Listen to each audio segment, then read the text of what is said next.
Hello, everybody. Welcome to my show, Mic Stardust off. Express. My name is Angelika Simpson, and I have got three interesting videos for you tonight. When we finished watching these videos, I will continue my vision work. So, my first video tonight is from the Lost History channel, TKTC, and it's entitled, Who Were They? Where did they come from? And what happened to them? Here in this video they are talking about the famous Sea People. The Sea People waged war against dynastic Egypt, but nobody really understands and has found out really who were the Sea People. So enjoy this video.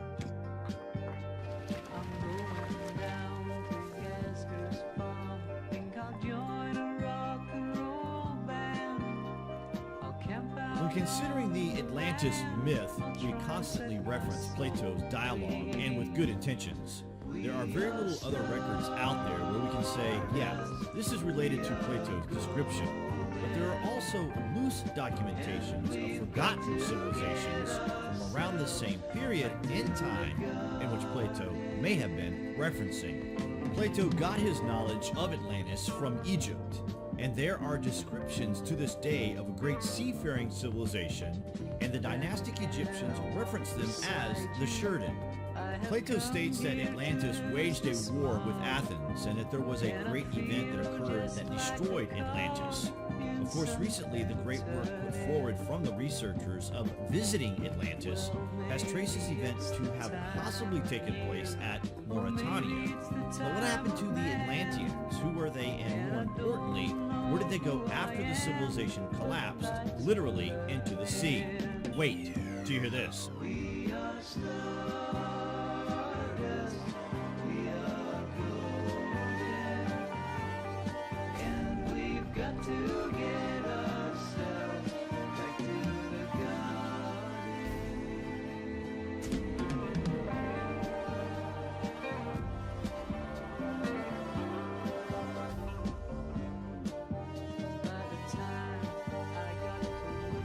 It may surprise you that in Egypt there are stories that exist to this very day of a great civilization that almost conquered the land of Egypt. But the Egyptians don't say exactly where they came from or even where they went, leaving the door open to link the historical dots in this fantastical mystery of the ancient situation. Imagine if the land of a great empire was brought to its knees, no longer a habitable, stable land after a catastrophic event had taken hold. Would that empire strike out in anger to try to establish survival of its people and indeed its society? The Atlanteans came from the Atlantic and into the Mediterranean, where they struck out in anger at the Athenians. That much we know, but get this. At the Temple of Karnak in Egypt, there are tales of a great victory over a mighty naval force who were all about plundering coastal towns and cities of the region for all they could get their hands on. The stories are very reminiscing of what we are told of the Viking civilization, forcing us to speculate that the Vikings were the depleted survivors of the Atlanteans. The Sea Peoples were a confederacy of naval raiders who harried the coastal towns and cities of the Mediterranean region, concentrating their efforts especially on Egypt.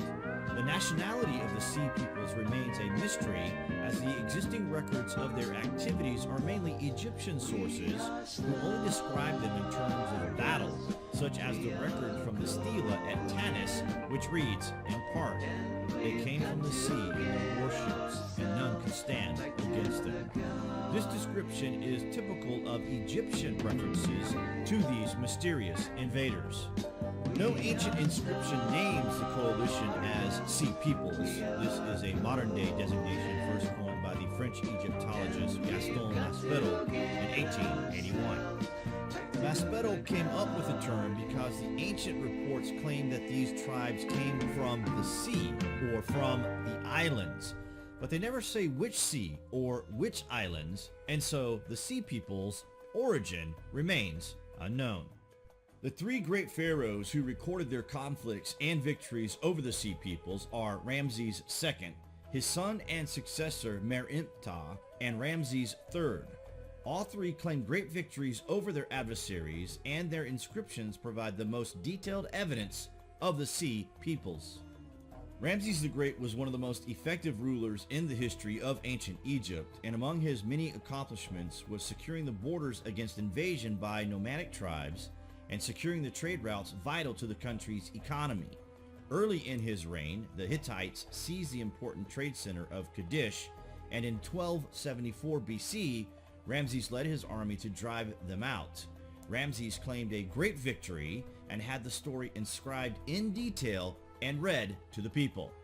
His claim to total victory is disputed by the Hittites' account, claiming their own, but the inscription is important for many other reasons than Ramses would have had in mind, and among them, what it says about the Sea peoples. In his account, they are mentioned as allies of the Hittites, but also as serving in his own army as mercenaries. No mention is made of where they came from or who they were, which suggests to scholars that the audience would have already had this information. The Sea peoples needed no introduction. Ramses also relates how, in the second year of his reign, he defeated these people in a naval battle off the coast of Egypt. He allowed the Sea peoples' warships and their supply and cargo vessels to approach the mouth of the Nile, where he had a small Egyptian fleet positioned in a defensive formation. He then waited in the wings for the Sea peoples to attack what seemed to be an insignificant force before launching his full attack upon them from their flanks and sinking their ships. This battle seems to have involved only the Shurdan, or at least they are the only ones mentioned, because after the battle, many were pressed into Ramses' army and some served as his elite bodyguard. Ramses, always very confident in his inscriptions, gives the impression that he had neutralized the threat of these people, but in his successor's inscriptions tell another story. Mer-Imptah continued to be troubled by the Sea peoples, who allied themselves with the Libyans to invade the Nile Delta. Mer-Imptah's scribes write how in the 5th year of his reign, Merai, the chief of the Libyans, allied with the Sea peoples to invade Egypt. He refers to the Libyan allies as coming from the seas to the north. Scholars have since tried to identify where these lands were and what names they came to be known by, but without success. There are as many theories surrounding who these people were as there are scholars to refute them. Whoever they were, Mer-Imptah described them as formidable adversaries, and in his inscription on the walls of the temple of Karnak and on the stela from his funerary temple, takes great pride in defeating them. It seems the invading civilization were seeking to establish permanent settlements in Egypt, as the invading force brought with them scores of household goods and building tools, as if they had taken all they could carry from their own desolate land. Think about it. Something would have had to have happened to them to attempt this in the first place. Perhaps we can find the answer in the cataclysm of Mauritania, the home of these so-called Sea peoples, the Atlanteans, as it were. Mer-Imptah met with the Sea people on the field of Pair, where they combined Egyptian forces of infantry, cavalry, and archers, slew over 6,000 of their opponents, and took captive members of the royal Libyan family. Mer-Imptah claimed complete victory, and Egypt's borders were again secure. To celebrate his accomplishment, he had the story immortalized in the Karnak inscription and also on the famous stela found in his funerary temple at Thebes. The Mer-Imptah's stela conclusion reads, "The princess prostrates themselves, saying, 'Peace, not one of the 9 bows dares raise his head.' Tehenu is plundered while Haiti is peaceful. Canaan is seized by every evil. Ashkelon is carried off and Gezer is seized. Yenoim is made as that which never existed. Israel is wasted without seed. Kor is made a widow of Egypt. All the lands are at peace. Everyone who travels has been subdued by the king of Upper and Lower Egypt."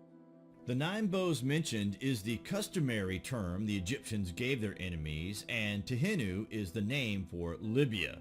The inscription is announcing how Mer-Imptah has defeated all the contentious regions who rose against Egypt and subdued them, bringing peace. The Mer-Imptah stela is the first mention of Israel in recorded history, but interestingly refers not to a country or region, but to a people. Scholars still do not know what this reference means. Like the Sea Peoples, this reference to Israel continues to intrigue historians and researchers in the present day. Merimta was satisfied that the Sea Peoples had been defeated and Egypt secured for the future. During the reign of the pharaoh Ramses III, however, the Sea Peoples attacked and destroyed the Egyptian trading center at Kadesh, and then again attempted an invasion of Egypt. They began their activities with quick raids along the coast before driving for the delta. Ramses III defeated them in 1180 BC, but they returned in force. In his own victory inscription, Ramses III describes the invasion. The foreign countries conspired in their lands. All at once the lands were removed and scattered in the fray. No land could resist their arms and were being cut off at one time. They desolated its people, and its land was like that which had never existed. They were coming forward toward Egypt, while the flame was prepared for them. They laid their hands upon the lands as far as the circuit of the earth. Their hearts were confident and trusting as they said, "Our plans will succeed." The countries mentioned in the Confederation of Sea Peoples might be the region of Palestine or Syria, but this is uncertain. It is clear, though, that these are the same people, with some additions, who attacked Egypt with the Libyans in the time of Merimta. In this invasion, as in the earlier one, the Sea Peoples were allied with Libyans, and as Ramses III notes, they were confident of victory. They had already destroyed the Hittite state in 1200 BC, and when Ramses III writes, they were coming forward towards Egypt, he would most likely be saying they were advancing steadily without opposition. Ramses III would have known of his predecessors' clashes with these people and that they were to be taken very seriously. He decided against a field engagement and chose guerrilla warfare as a strategy instead. He set up ambushes along the coast and down the Nile Delta and made especially effective use of his archers, positioning them hidden along the shoreline to rain down arrows on the ships at his signal. Once the ship's crew was dead or drowning, the vessels were set on fire with flaming arrows. The attack by sea had been crushed, and Ramses III then turned his attention to what was left of the invading force on land. He employed the same tactics as before, and the Sea Peoples were finally defeated. Egyptian records again detail a glorious victory in which many of the Sea Peoples were slain and others taken captive and pressed into the Egyptian army and navy or sold as slaves. Although Ramses III had saved Egypt from conquest, the war was so expensive it drained the royal treasury, and the tomb builders at the village of Setmat could not be paid. This led to the first labor strike in recorded history, where the workers walked off the job and refused to return until they were fully compensated. After their defeat by Ramses III, the Sea Peoples vanished from history, the survivors of the battle perhaps being assimilated into Egyptian culture. No records indicate where they came from, and there are no accounts of them after 1178 BC. But for almost 100 years, they were the most feared sea raiders in the Mediterranean region and a constant challenge to the mighty and prosperous Egypt. There is no widespread agreement on who the Sea Peoples were, even though one will find plenty of scholars and would-be scholars arguing heatedly for their particular claim. The Egyptian inscriptions discussed here provide almost all there is to know of these people outside of references in letters from the Hittites and Assyrians, which shed no more light on the subject. That they are well known to the Egyptians is clear from the fact that they are never introduced as a foreign people, and the possibility they were friends or even allies of Egypt is suggested by their presence in the army of Ramses the Great and the sense of surprise expressed at the invasions. Historian Mark van de Meerop writes, both Merimta and Ramses III present the attacks as sudden events, unforeseen and with massive numbers of people involved. Ramses III's reliefs even show carts loaded with women, children, and household goods, as if a population movement was involved. His account of the Atlanteans' appearance in the north of the eastern Mediterranean suggests that it was unexpected, very sudden, and highly destructive. But Merimta had reported occurrences of the same type 30 years earlier, nor were the names of the members of the Sea People new in the Egyptian record. Several of them appeared decades earlier. These people are also mentioned in the literature of Egypt in the tale of Winnemem, most notable where they appear as familiar figures in the Mediterranean landscape.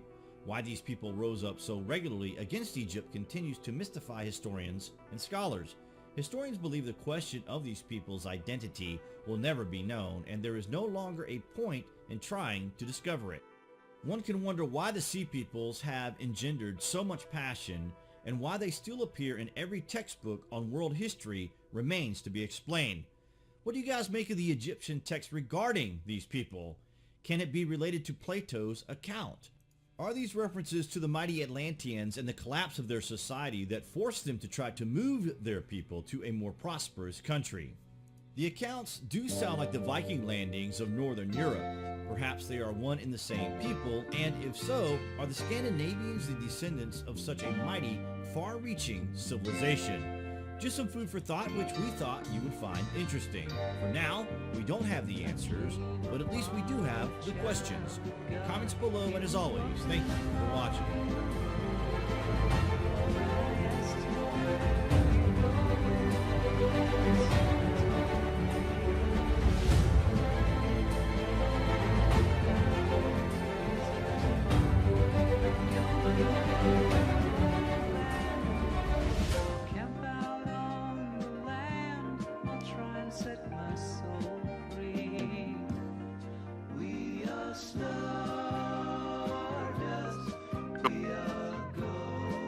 My next video is from Ancient Architects, and it's about a death mask that has been found in Peru, which dates about 12,000 BC.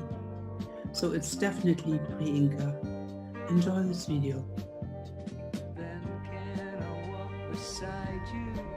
I have come here to lose the smile, and I feel just like a cog in something turning. Hello everybody, and welcome to Ancient Architects. Please subscribe now to get the latest ancient history news and independent research from around the world. Archaeologists have discovered a rare death mask on a beach in Florida, and the media are reporting that it could date back thousands of years.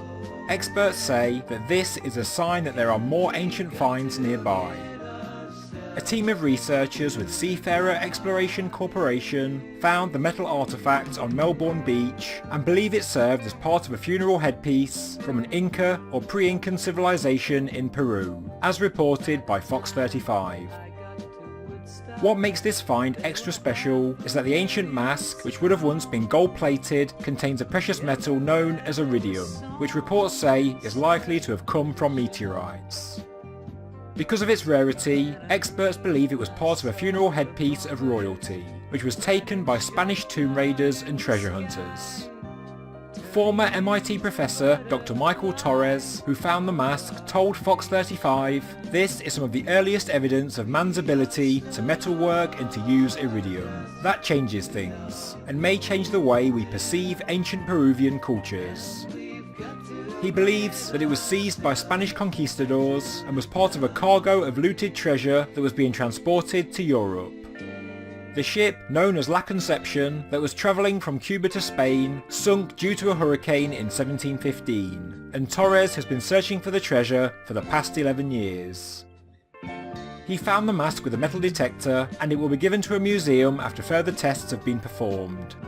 Interestingly, Torres says that it was looted from the enigmatic site of Machu Picchu, and is part of a lost haul estimated to be worth a massive £4.2 billion. But of course, to history, the finds are priceless, and would no doubt fill in the gaps of the lost history of ancient Peru. The actual composition of the mask is mainly copper, but also contains gold, silver and iridium. Torres said they had to, at one point, figure out blast furnaces. It took serious thought to smelt this. Is this material evidence for a pre-flood culture in South America? Torres believes that the mask could be one of the earliest known examples of human metalworking, and Florida-based news outlets are reporting that some archaeologists say that the mask could be between 10 and 12,000 years old. Of course, the Inca formed in the Cusco area of modern Peru in the mid-12th century AD. So if this turns out to be Inca in origin, it is no older than 800 years. The earliest evidence to date for smelting activity in this part of the world comes in the form of copper slag from the Huancaranara site in the highlands of Bolivia, dating between 900 and 700 BC. With this in mind, the mask is likely to be no more than 2,500 years old, as some experts claim it is also classically Inca in style. It looks to be a portrayal of the Inca god Viracocha, one of the most important gods in South America, referred to as the Great Creator. Interestingly though, Viracocha has origins that predate the Inca. He was the supreme Panandean creator god. In basic terms, mythology says that Viracocha rose from Lake Titicaca during the time of darkness to bring forth the light, creating the sun, moon and stars, and he created giants by breathing into stones. He apparently destroyed the world with a great flood and then created humanity. The various reports of this find vary a great deal, and there are a lot of speculative claims being reported. For example, scientifically speaking, iridium doesn't necessarily have to be meteoritic in origin, as it is also found in alluvial deposits associated with gold, and therefore may not have been a deliberate addition to the metal alloy.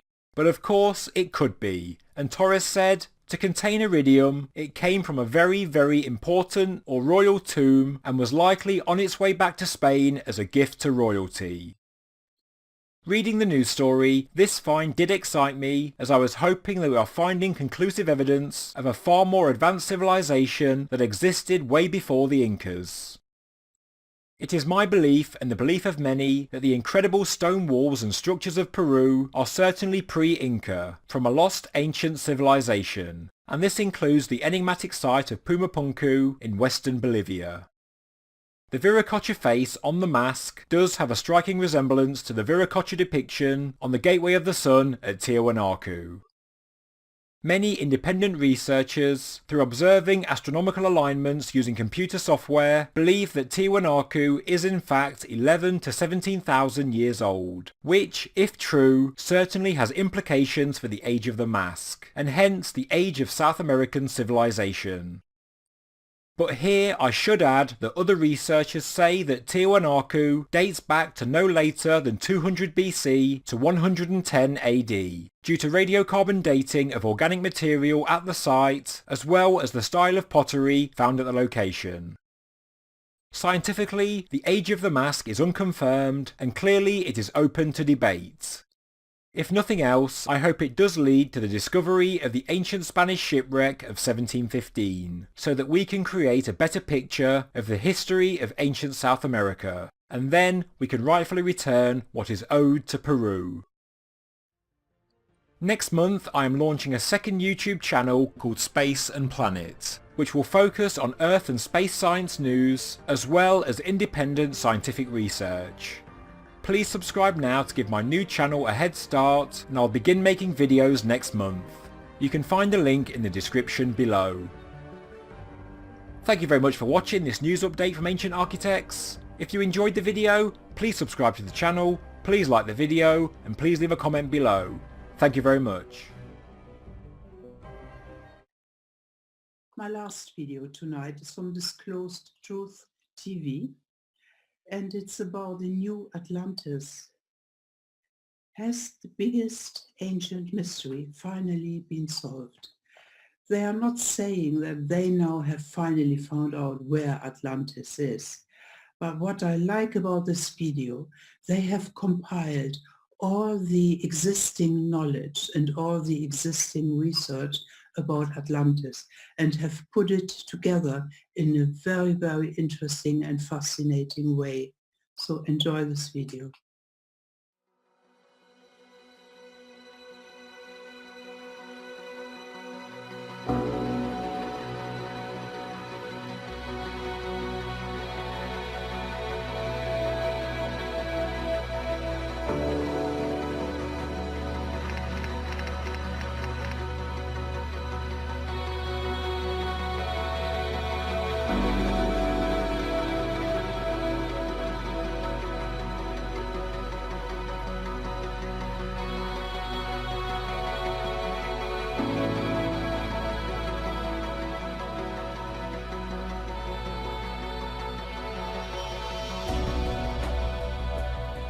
The real location of the fabled lost city of Atlantis has intrigued people for centuries. People from all around the world have suggestions and even research to back up a diverse range of potential locations. Does Atlantis lie in the frozen waters of Antarctica? Or was it part of the tropical Caribbean paradise? Personalities, authors, and hardened researchers into ancient civilizations have compiled a considerable list of potential Atlantis locations over the years. While much of the research done to support each one comes from various factors and studies, other ideas are presented all the time that shed new light on this longtime mystery. Where is the lost city of Atlantis? Legends, stories, reports, archaeological findings, and more fly in from all over the globe. They seem to point toward a lost civilization that mimics the words and diagrams first shared by Plato in the year 360 BCE in ancient Greece. Could one of these 10 spots on our hot list be Atlantis? Case number 1, the Azores. Nearly 1,000 miles to the east of Portugal lies an archipelago of small islands called the Azores.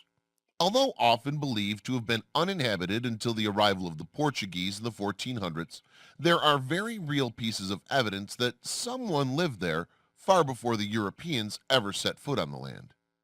Hidden among the rich forests, green plains, and multitude of lakes and inlets, archaeologists discovered ancient rock art and structures obviously fashioned by human hands.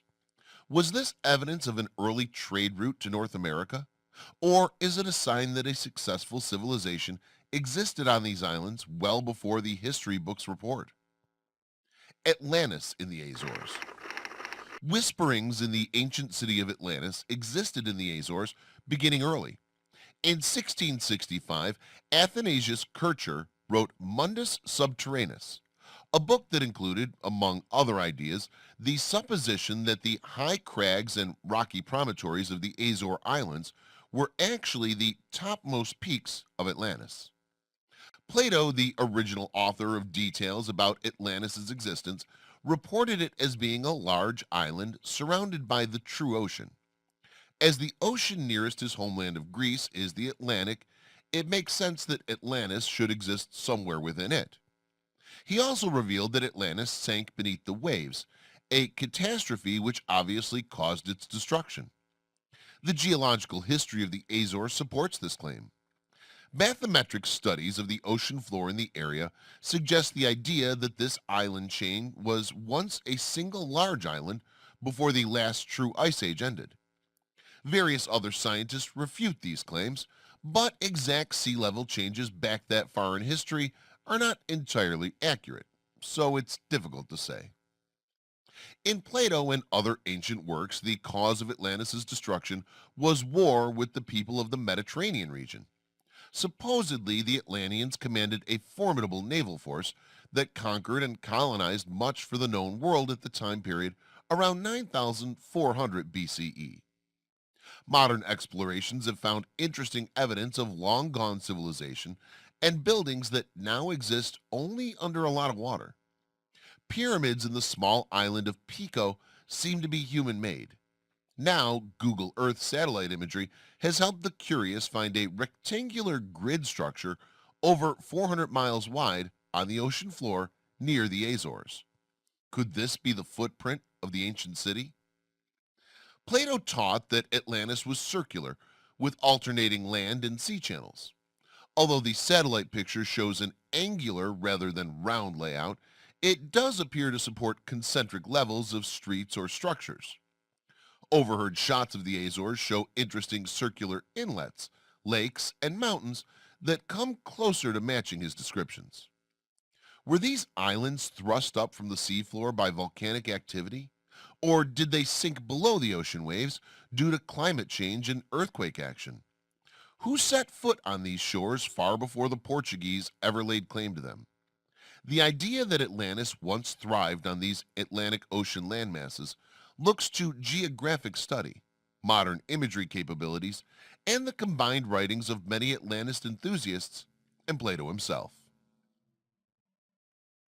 Case number 2, the Sahara. Although most ancient literature surrounding the lost city of Atlantis places it somewhere in the Mediterranean region or the Atlantic Ocean, a new idea has been sparked by high-tech capabilities of Google Earth. From NASA to independent researchers, they all point out a very peculiar looking spot in the Sahara Desert called the Eye of the Sahara. This latest craze summarizes an older Richat theory, thus named for the eye structure that created it. This unique formation consists of concentric rings of raised land surrounding a higher point in the center. In between these rings, lower sections exist where water could have once flowed. If you look at a drawing of Plato's original depiction of Atlantis, the images look almost exactly the same. Geography of the Sahara-Atlantis Circle. The Richat structure is in the northeast part of Africa, not that far away from where early explorers from the Mediterranean Sea would travel if they followed the coast southward.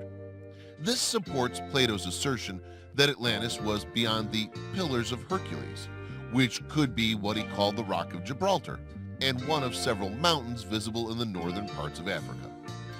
The concentric circles of the Richat Dome measures 23.5 kilometers in diameter, a measurement that matches Plato's depiction of the city. Some scientists believe the eye to be the site of a meteor strike long ago, but there's no evidence of a true crater that would occur with one. The location near the Mediterranean Sea and the Pillars of Hercules make northern Africa a likely location for Atlantis. Although farther east than the Richat Dome, Tunisia and Algeria have been considered as potential locations for the lost civilization for many years. Another clue in the area was the ancient port city of Carthage. Greeks of the time would have seen this unique city, and later French colonists also found something quite interesting here. The city has a very striking inlet and port fashioned in concentric circles, almost exactly like Plato's depiction of Atlantis. How does the Northern Africa theory fit together? The stories insist that Atlantis was a great civilization that conquered much of the region surrounding the Mediterranean Sea. With Carthage looking like an exact replica and the mysterious Richat Eye of the Sahara within sailing distance, it looks like Plato's image may have had more than one real-world match. Of course, Atlantis supposedly was destroyed many thousands of years before the French came to northern Africa and found the similarities.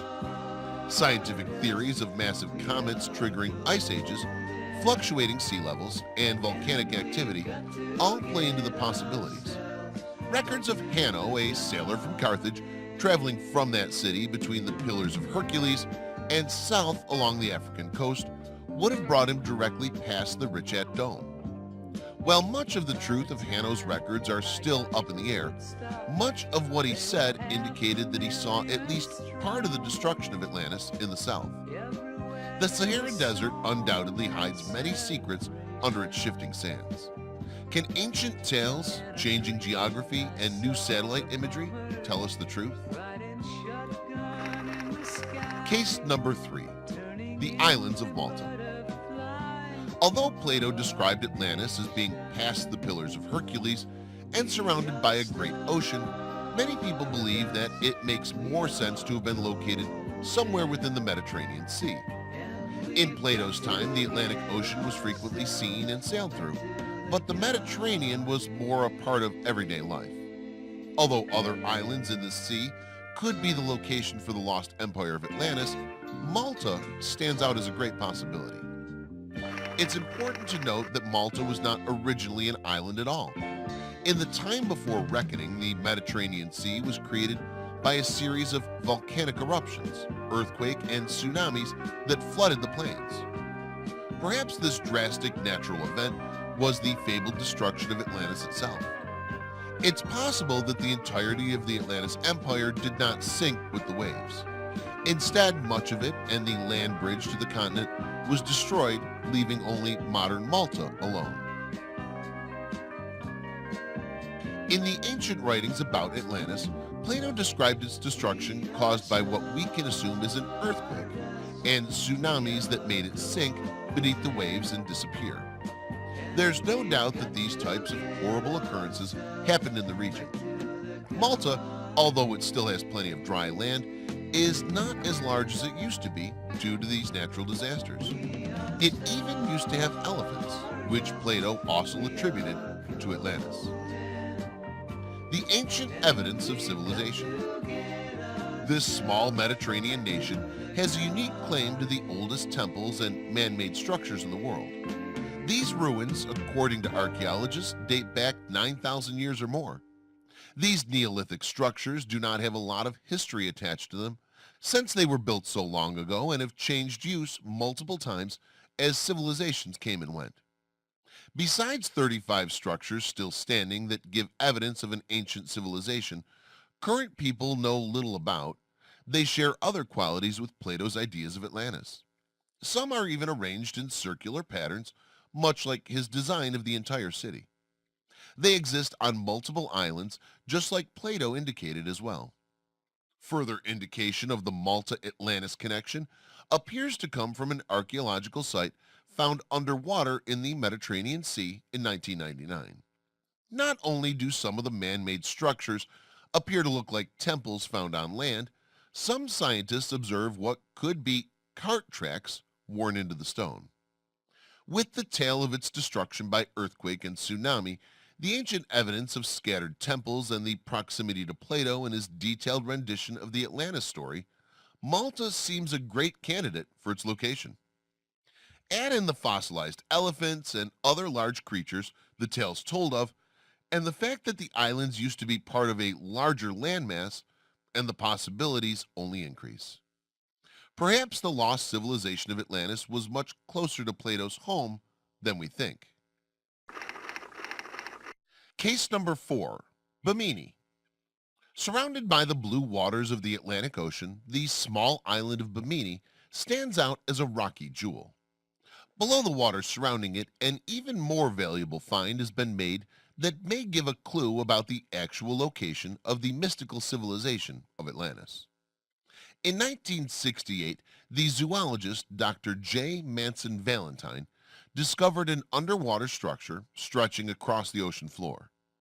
It consists of large blocks, columns, stairs, and tiered platforms fashioned from cement, marble, and other stone pieces. This so-called Bimini Road or Bimini Wall has become a hot topic of conversation for archaeologists and explorers. Among people interested in the lost world of Atlantis, the Bimini Road is evidence of a potential ancient civilization that mimics the one Plato wrote about millennia ago. What do the sunken stones tell us? Bimini, which is only about 50 miles away from Florida, has been studied in connection with ancient maritime civilization for quite some time. While there appears to be sufficient proof of an active civilization around 3000 BCE, that does not put people there in the time Plato said Atlantis existed, 10,000 BCE. The newer Bimini Road discovery and what some consider the ruins of ancient temples or other buildings speak to a much earlier group of people living there. The structure under the ocean waves stretches 1,600 feet long. The relatively level surface of the road or wall was created with smaller support stones wedged under it. Some of the largest stones had trenches dug under them, apparently to let water flow off the road or underneath it. Many of these stones show signs of tool use and being worked by human hands. Other structures near the Bimini Wall include tiered temples that look much like the pyramids found around the world from these ancient days, mooring circles for boats with stone anchors. These stone circles have been identified around ancient Mediterranean civilizations as well. Approximately 1 mile from the Bimini Road lies a man-made breakwater wall that stretches from the shore of the island outward. Although these structures are not arranged in the concentric circles that Plato drew in his diagram of Atlantis, the round moorings, long channel of what would have been water between the land and the breakwater wall protecting this inlet, are very close to what he described. When was the Bimini Road used? The Caribbean islands, including Bimini, have been much the same for many thousands of years. The ocean levels would have been well over the Bimini Road and other structures found there for most of recorded history. However, between 10,000 and 17,000 BCE, it's regularly accepted that the ocean levels were between 100 and 300 feet lower than they are now. This puts the possibility of the road, walls, and structures being in use around the same time Plato said Atlantis was at the height of its power. Case number 5. South America. Although many people view the mysterious land of Atlantis as consisting merely of the stylized city Plato drew with concentric circles of land and water, he also indicated that their world was much larger. When he and Solon, who he supposedly heard tales of Atlantis from, were alive, the known world was much smaller than it is today. The Mediterranean Sea was their main body of water, but the Atlantic Ocean was well known as a vast thing beyond what he called the Pillars of Hercules.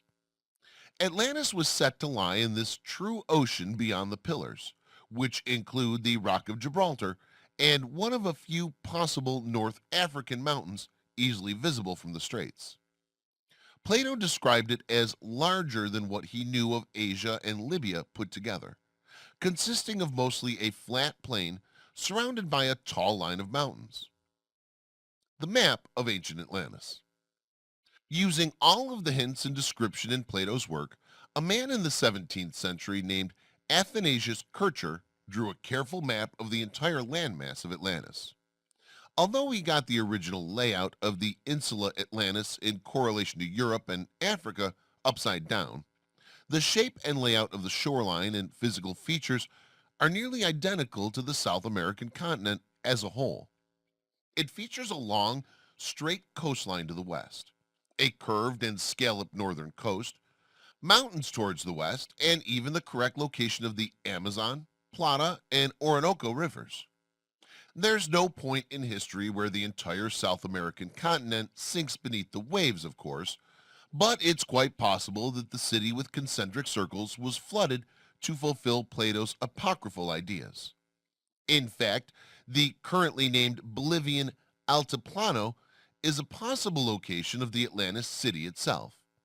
It fulfills Plato's description of a flat, rectangular plain that's ringed by high mountains.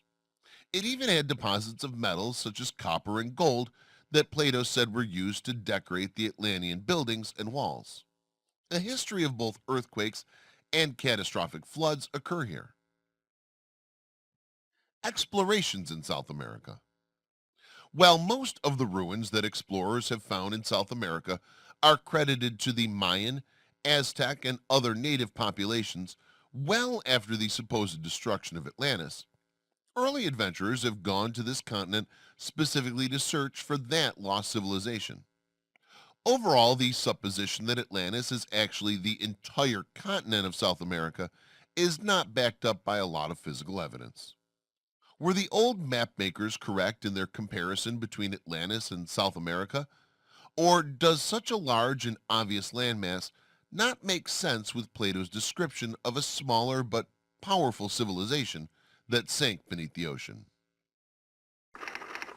Case number 6. Antarctica. Although the frozen southern continent may seem like the least likely place for the ancient civilization of Atlantis, there's a considerable amount of interesting evidence that makes it a real possibility.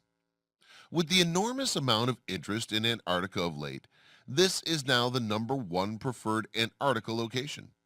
Although it's far away from Greece and the Mediterranean Sea, Antarctica could have once held thriving advanced civilizations. The warm climate of Antarctica. First of all, Antarctica was not always covered as it is now with ice and snow. Scientists have varying theories to support this. Some say the poles shifted, which affected temperatures around the globe in different ways. Theories of continental drift and tectonic movements put the landmass in a different climate than it is now. Those 10,000 years ago saw a land without ice sheets, where liquid lakes held various types of organisms, and even trees grew. Scientists have found a petrified forest that proves the temperature change. They've also discovered massive liquid freshwater lakes under the ice with ecosystems of their own.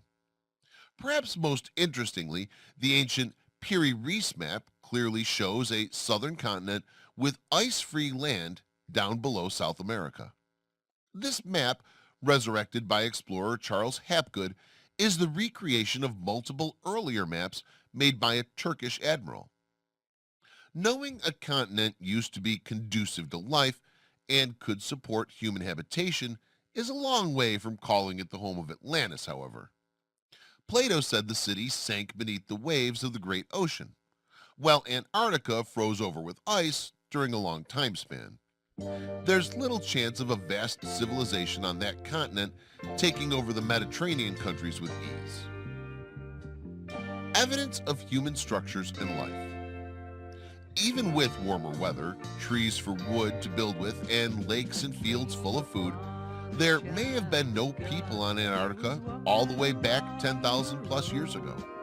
There are no cave paintings, pottery shards, or archaeological dig sites that reveal cities made of concentric rings. However, with the help of Google Earth and satellite imagery, some people now feel certain that they have found proof of human habitation long ago on the frozen land. Closer to the South Pole, rectangular and pyramidal structures are visible below or rising above the ice. Are they simply very precise mountains, or does their rectangular and precise shapes give proof that they're the work of human hands? Many ideas surround the possible location of the lost civilization of Atlantis. While the suggestion that the ancient Greek philosopher Plato was able to learn all about a civilization situation to the south of South America could be considered far-fetched, the possibility of life there around the same time makes you pause. With ice-free land, warmer climate, and with maps proving that people came and went along its shores way before history imagined, it's not such a stretch to consider Atlantis thriving in Antarctica long ago. Case number 7, Canary Islands. The classic tale of Atlantis, as told by Plato and other ancients of his day, indicates that the entire city or country was covered by water. This could have been due to earthquake activity and a resulting tsunami or climate change that led to rising sea levels. Whichever caused this mysterious civilization to vanish, it makes sense that the highest peaks of the mountains might still poke out of the water. One location on Earth that fulfills this idea of Atlantis' destruction is the Canary Islands, situated off the coast of Morocco in northwestern Africa. There's actually geologic data that supports the fact that these islands have risen over time due to volcanic and tectonic activity. While the sea floor seems too low to be part of a larger landmass that was covered by water, these shifts could account for some of that. Geological activity and position near where Plato said Atlantis might be are not enough to convince many that the Canary Islands are the actual site of this lost civilization. Ancient ruins match Atlantis' description. Like many ancient civilizations, whoever made their home on Tenerife, one of the Canary Islands, built a pyramid for some purpose. Unlike those in Egypt and South America, this pyramid of Gimar was not made from large blocks of solid stone. Instead, it was fitted together by smaller stones on each tier, carefully arranged to form neat corners. There are 6 such pyramids here. Petroglyphs have also been found etched into rocks on the islands. Many of them include concentric circles that look precisely like Plato's depiction of the city of Atlantis. This same design of rings around rings with an opening at one side was repeated in the Guanche people's rocky sanctuaries. The mysterious Guanche people. Unlike most of the native people who lived long ago in Africa, the people who lived on the Canary Islands had pale skin and blonde hair, according to explorer Jean de Bethencourt in the late 1300s. Other lighter skinned groups, called collectively Berbers, ranged across northern Africa back then. The reports of explorers reveal that they lived in caves and had simple communities ruled by chiefs. These facts do not make them seem like they could be descendants of the highly advanced Atlantis civilizations. However, there are some things that do not make sense. Apparently, when the Spanish arrived in the 1500s, the Guanche people had no knowledge of boats. When they arrived on the islands is also a mystery. When Hanno the Navigator sailed the oceans around 600 BCE, he traveled along the western edge of Africa with a stop on the Canary Islands. He found them uninhabited at the time. If there were no people there, where did the ancient ruins come from? And where did the Guanche come from centuries later? An idea that the Guanche descended from ancient Atlanteans circulates. Because of the catastrophe that sank their nation into the sea, they would have lost their great structures, much of their culture and advancements. Without the resources and riches of long, long ago, the descendants reverted to a more primitive social state. Case number 8, North Sea. While some believe Atlantis lies south of the Pillars of Hercules, other researchers have the opinion that it's far northward of the Mediterranean region. The relatively shallow depths of the Atlantic around Great Britain, Scandinavia, and Germany have given many people the idea that they could have once been dry land. In fact, a connected landmass named Doggerland existed around 10,000 BCE. As the climate change and sea levels rose, this stretch of land disappeared under the water sometime in the 6500 BCE time period. These dates coincide with the estimated age of Atlantis as well. Doggerland research is mostly concerned with the animals, plants, and people who lived there during the prehistoric periods. However, there was more recent interest in the area as a possible site of Atlantis. A French author named Jean Durel wrote in 1999 that Doggerland could very well be the great flat plain that Plato described in his writings about the mysterious lost civilization. While his book was published as mostly fiction, he did present some compelling arguments. Was Doggerland more advanced than previously thought? General knowledge about the time period thousands of years before the Common Era and artifacts such as fish hooks made from antlers that have been found tell most researchers that the people who lived on the Doggerland plains were hunter-gatherers. Everything about Plato's description of Atlantis, however, points to a civilization with more organization and greater technological advances than stone spears and tents made of animal skins. In the 1950s, a German diver and pastor named Jürgen Spanuth took underwater photographs of ruins in the ocean north of Germany. He afterwards wrote a book that gave questionable evidence that Atlantis was in the early Germanic lands, and that the tribespeople from this region were descendants of the advanced race. Another book that attempted to explain the theories behind Atlantis was the Ora Linda book. It was published in 1876 in England and claimed to be a translation of a Frisian book from the 1200s. Although this book did not claim to name Atlantis, it did speak of the rise and fall of a land called Atland in the North Sea, caused by earthquakes and catastrophic floods. The evidence for Atlantis being somewhere in the North Sea, on a piece of land that has since disappeared below the waves of the ocean, may not be as strong as for other locations around the world. However, the mysteries surrounding both Doggerland and other now submerged areas still support the idea of mysteriously lost civilizations. The idea brings to mind the modern cities of Amsterdam and Rotterdam, which lie more than 40 feet below sea level. In time, and with the climate changes currently underway, places like these could go the way of Atlantis and disappear beneath the waves. Case number 9, Middle East. The Middle East region has long seen its share of conflict and upheaval, some of which involves the type of geological problems described in Plato's writing about how the mysterious civilization of Atlantis was lost forever. As he tells it, a major earthquake and tsunami wiped out Atlantis very quickly and made it sink beneath the waves of the true ocean beyond what is now known as the Gibraltar Straits.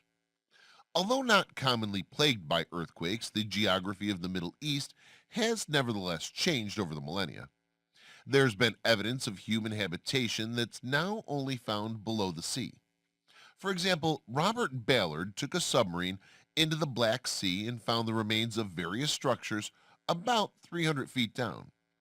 While there are no claims that this is part of the ancient Atlantis Empire, it does show the possibility of lost civilizations in the area. Other intriguing facts about the Middle East and Arabian empires include the type of ruins found in this location on the globe. Large stone blocks have been found at many locations, but none are larger than those in Lebanon. These have been determined to weigh about 2,000 pounds, which makes it very difficult to believe that people created and moved them without some type of more advanced technology. Possible locations of Middle Eastern Atlantis. Although no places in the Middle East exist beyond the Pillars of Hercules or in the middle of the large ocean, it's still possible that the idea was taken from ancient societies that existed there. Indeed, this region of the world is home to the first organized civilizations on the entire planet. As Atlantis was described as a sea-going nation, it stands to reason that coastal lands are the best bet. These include modern-day Turkey and Syria on the eastern Mediterranean side. Saudi Arabia is close to multiple bodies of water and has unusual ruins emerging from the deserts, according to author Stan Deyo, who suggests that they might be an indication of an Atlantis buried by sand instead of water. Christian Schoep, a German researcher, believed that the Black Sea may have once been a freshwater lake and points to a flat region of land on the west as the potential massive plain spoken of in Plato's writings. Most of these theories present interesting ideas, but little actual correlation between ancient texts and what can be found in the regions now. Biblical scholars who believe that Noah's flood was a genuine event often equate to one of the massive floods that may have affected the Middle Eastern area during the same time period, instead of a global catastrophe. Did this apocalyptic tale come from the same geological event and tsunami that destroyed Atlantis? Case number 10, Thera and Crete. Out of all the potential spots for the lost civilization of Atlantis suggested all around the globe, Thera and Crete, which lay very close to that country, make a little bit of sense. Plato, first writing about Atlantis a very long time ago, came from Greece. And while his ideas may have come from Solon, the trader and traveler, setting this mysterious city in the same region would probably feel right to him. Modern Greece itself supports the idea, if it helps the tourist industry. Pamphlets and other papers tell of an ancient explosion of Thera, an island in the Aegean Sea, which ruined Crete and Atlantis along with it. Plato mentions the date of Atlantis' destruction around 9,400 BCE, somewhere in the Atlantic Ocean.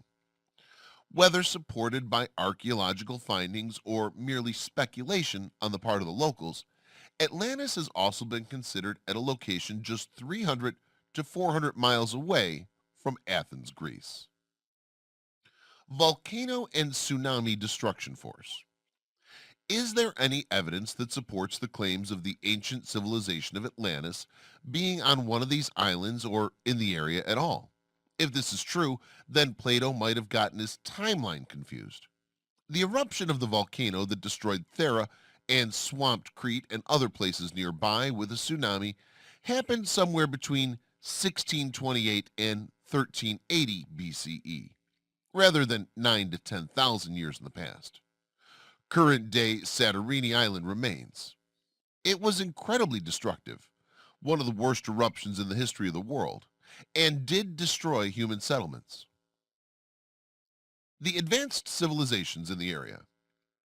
Whenever people talk or write about Atlantis, they speak of an advanced civilization with technology that seems out of place for its time period, fairness and more modern types of thinking, and a type of sophistication not really seen in other civilizations that existed around the supposed time period. If the islands of Thera and Crete were part of the ancient Atlantean Empire, these types of claims make sense.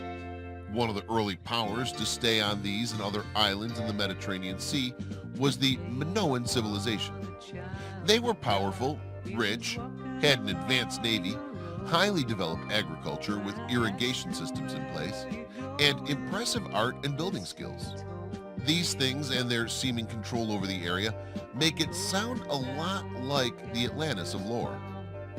Did the Minoan Empire simply have many of the same characteristics of a much earlier Atlantis? Or was the story something Plato made up to speak of the Mediterranean superpower of the time that was destroyed by a natural disaster? The discussion still rages among believers and tourists who flock to the area every year to sip the Atlantis wine and enjoy the mystery. Whether you agree with independent researchers and suppositions or follow another path, the reality of Atlantis remains an intriguing mystery. As more years go by and more people dig into the ancient teachings and archaeological evidence, the truth about this lost civilization may either come further into the light or sink down into obscurity.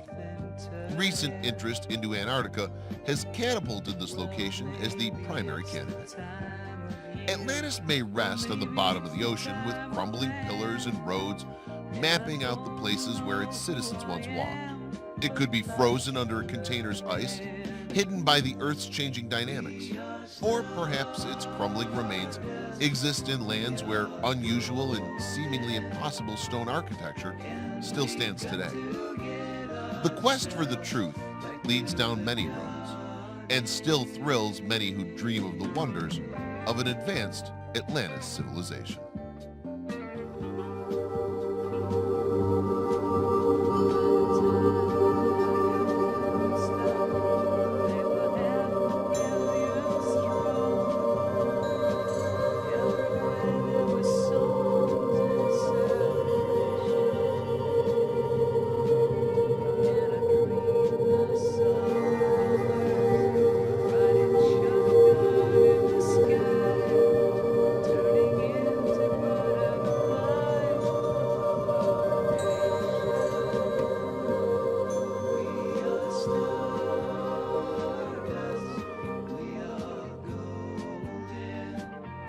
Welcome back, everybody.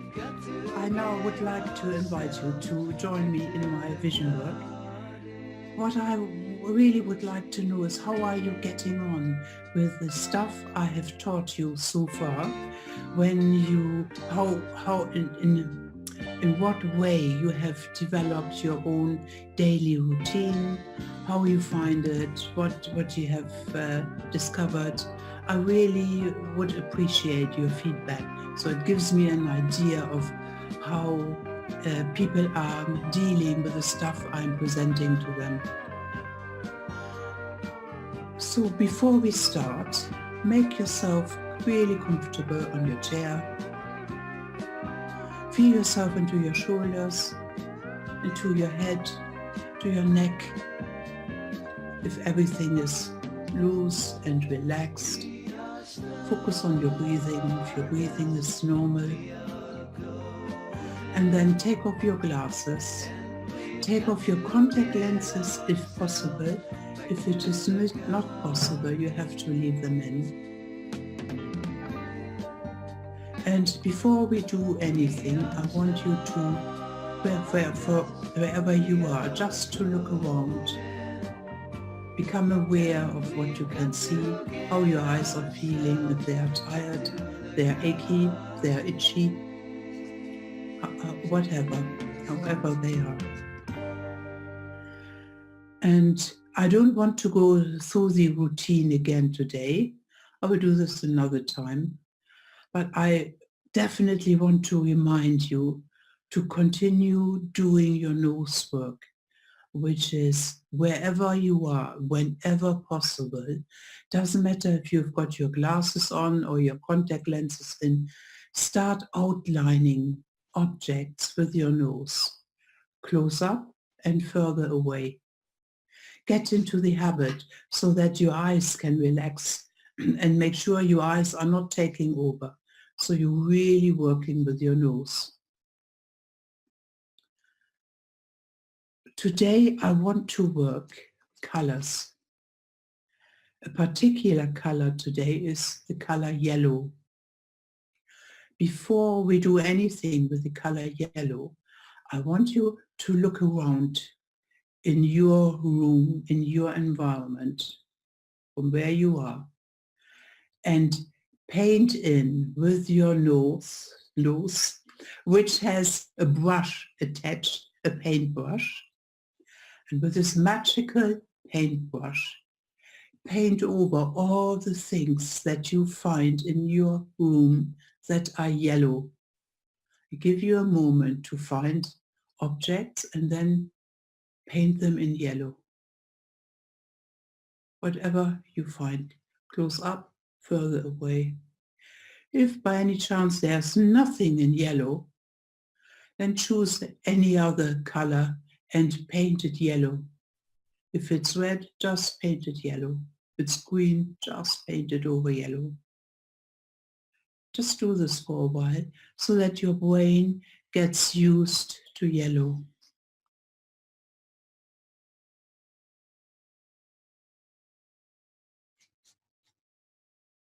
And now come back to yourself. Take off your paintbrush and close your eyes. Sit comfortably, relaxed, relax your shoulders.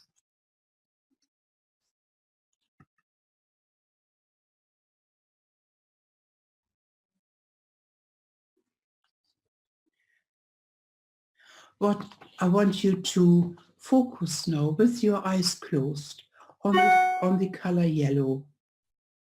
Yellow represents conscious mental thought. So it's the color for the intellect. It relates to the solar plexus. Meditating with yellow may soothe your tummy. And that is really, really useful. For example, when you have got any kind of digestive problems, any kind of stomach ache, yourself, your family, your children, just have them lying down and cover their tummy with some kind of yellow cloth, yellow fabric, yellow t-shirt, doesn't matter, it has to be the color yellow. And soon the whole stomach area, the whole digestive area will relax and the pain will slowly disappear. It helps. Just try it out. Again, with your eyes closed, imagine you're sitting in the sun, in really bright, warm, yellow sunlight.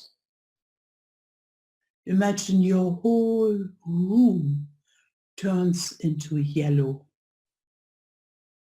Turn your mind to yellow. The wavelength that produces the sensations of lemons and daffodils. Just stay with this experience for a moment. Feel the color yellow getting everywhere into your conscious mind. Make sure you are really relaxing. Take your hands and do a moment of palming. Your eyes closed, put your hands over your eyes. Sit really comfortably. Support your elbows on the table or support your elbows on your knees, whatever makes you feel comfortable. And I want to give you a really interesting visualization with the color yellow. Let the yellow wave sink into your mind. It takes your intellect for a journey. You walk down a path paved with yellow bricks to a wall that stretches high to the right and to the left. The wall looks solid and impassable. You see writing on the wall in bright yellow paint. Letters that flow into words. The words tickle your mind as they did when you first learned to read. The words lead you to the right, gradually forming themselves into sentences. This wall is an illusion, you read. Thoughts are whatever you want them to be. Masters, servants, playmates, friends or enemies. Thoughts come and go at your command. As you move along the wall, imagine touching it with your hand. You find the wall becoming softer. The hardness of it is gradually changing to a liquid consistency that your hand breaks through. With both hands now, push the wall aside and step through it with your whole body. Looking around you, see several smiling ladies seated in classical poses. The first lady is dressed in saffron silk and a wreath of small golden flowers encircles her dark brown hair. She is holding a book that she extends to you. Taking up the book, you notice to your surprise that it weighs very little in spite of its large volume. It is covered with gold leaf and a single circle is inscribed on the front. Opening the book, you see geometric forms that appear to dance and move about like an old folk dance. What does this mean? You inquire of the woman. This book shows you the patterns of your thinking mind, she replies.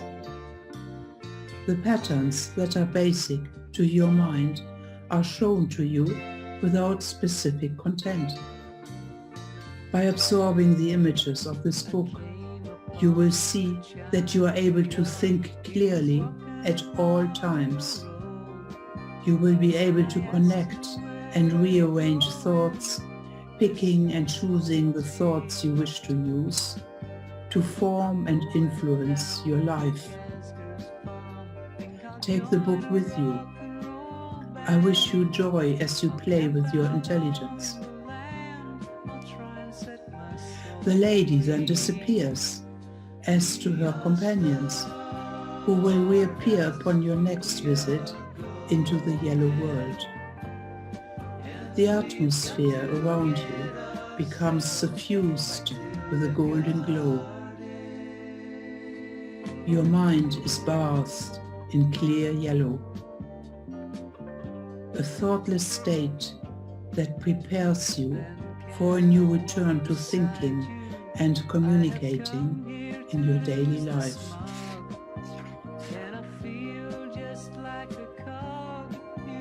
With this yellow image in your mind, slowly come back into your body. Feel your feet on the ground. Feel yourself sitting on the chair. Put your hands slowly away from your face. When you're ready, slowly open your eyes. Look around in your room as before. Focus on the yellow objects you were painting in before, or the objects that have not been yellow originally and you painted over in yellow. Look at the same objects if there's any difference. The yellow might be more intense now. Your eyes might feel really relaxed and smooth, and it's easy to look around. It's easy to take everything in. You feel good in your body. You feel good in your head.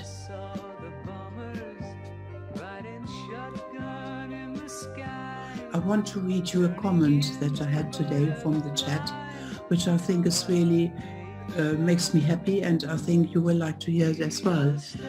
I've gotten my kids into the exercises, They love the pencil ones. They all have got their own pencil to use. They love it. Isn't that wonderful? And then there's a follow-up comment. Can it hurt the kids to do the exercises if they don't have eye problems? Wow, that's a really good question. If they don't have eye problems, the better. What it does, the eye exercises, it helps for their eyesight to stay in good shape, because our technology is not good for eyes at all. School life is not good for the eyes because of the lighting in classrooms. A lot of teachings are now on the internet. Children are using mobile phones, they're using their iPads or whatever. So they are constantly working with the technology, which is very challenging for the eyes, because the eyes don't have to work, they have to stare on a screen, which over time has really negative influence on eyesight. So I highly recommend your children continue doing the exercises just to prevent any short-sightedness that might happen in the future. And it keeps their mind active. It's not only good for the eyes, it's so good for brain activity, for the memory, for focusing, for learning. So I highly recommend they continue doing that. Okay, if there are no more questions from your part, then I would like to finish tonight and just see you all again next week. Goodbye.